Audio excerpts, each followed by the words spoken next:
안녕하세요, 바이블TV입니다. 성경에는 다양한 식물이 나옵니다.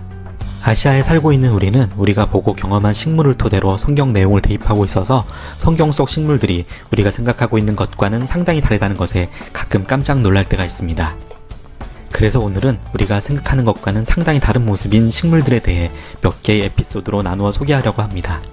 먼저 종려나무입니다. 한글 성경에 종려나무라고 소개되어 있어서 이것이 무슨 나무일까 궁금해하셨던 분들이 많으셨을 것입니다.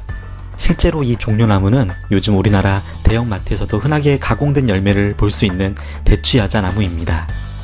요한복음 12장, 예수님께서 예루살렘에 입성하실 때 명절에 모인 큰 무리가 종려나무 가지를 들고 예수님을 환영하는 장면은 너무나도 유명해서 거의 모든 기독교인들은 이를 기념하는 종려주일과 종려나무에 대해 아주 많이 들어보셨을 것입니다.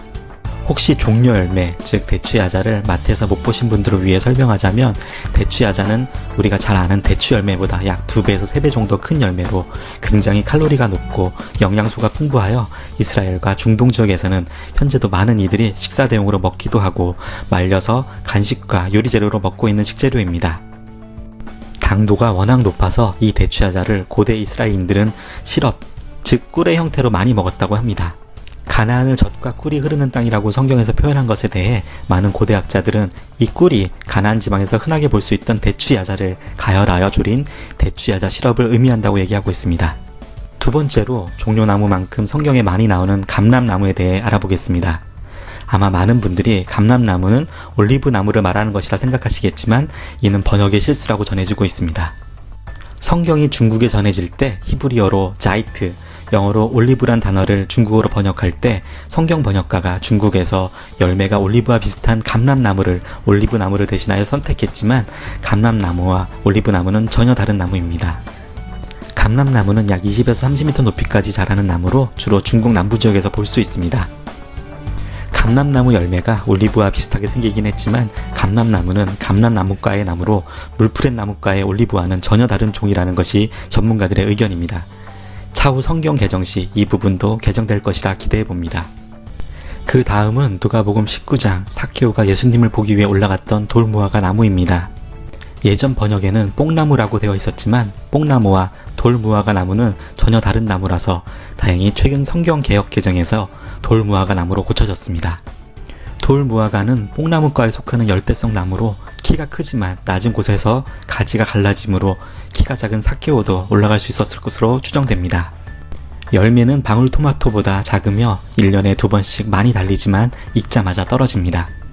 지금은 열매를 먹지 않으나 다윗 시대에는 재배를 하였고 아모스 선지자도 돌무화과를 기르는 사람이었다고 알려져 있습니다. 역대상 27장 28절과 아모스 7장 14절에 언급된 뽕나무를 재배하는 자라는 말은 영어 성경에는 시카모레 피그 트리라고 되어 있고 실제로 이 나무 역시 뽕나무가 아닌 돌무화과 나무입니다. 나중에 성경이 다시 개정될 때 이 부분도 돌무화과 나무로 바뀌어질 거라 기대하고 있습니다. 아무튼 6월절 즈음 초여름에 열매를 맺기 시작하는 무화과 나무와 달리 돌무화과 나무는 한여름이 되어서야 구슬만한 열매를 수없이 맺습니다. 이 열매들을 그대로 두면 떫어서 먹을 수 없지만 돌무화과 나무 위로 올라가 바늘로 열매들을 일일이 구멍을 내고 그 자리에 올리브 기름을 발라주면 돌무화과 열매도 무화과처럼 단 열매가 된다고 합니다. 이것을 성경에서는 뽕나무를 배양한다, 뽕나무를 재배한다라고 표현했습니다. 하지만 실제로는 돌무화과 나무를 배양하는 것이었습니다. 목자들은 양들에게 밀 밑동을 먹이기 위해서 광야에서 평야로 양들을 몰고 와서 농부들과 돌무화과 나무를 배양해주는 계약 조건으로 양들에게 밀 밑동을 먹였다고 합니다.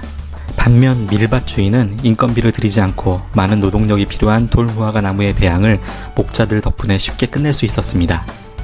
아모스서 7장 14절에 아모스가 자신을 소개하는 부분에 나는 목자요 뽕나무를 배양하는 자로서 라는 표현은 이러한 사회적 배경을 이해하면 여러분도 좀 더 쉽게 의아했던 내용을 이해할 수 있을 것입니다. 성경에는 수많은 비밀이 숨어있고 단 하나도 의미가 없는 구절이 없습니다. 다만 우리나라에 전해지면서 중국어 성경을 그대로 번역하는 과정에서 번역상 문제가 일부 있었고 그 부분 역시 성경학자들이 지속적인 개정을 하면서 조금씩 원어 성경에 가까워지고 있습니다. 오늘 이야기 어떠셨나요? 성경 속 식물 이야기 생각보다 재밌었죠? 오늘 이야기는 여기서 마무리하고 다음 에피소드 성경 속 식물 이야기 2탄에서 뵙도록 하겠습니다. 더 더 좋은 콘텐츠를 만들 수 있도록 구독과 좋아요 잊지 말아주세요. 감사합니다.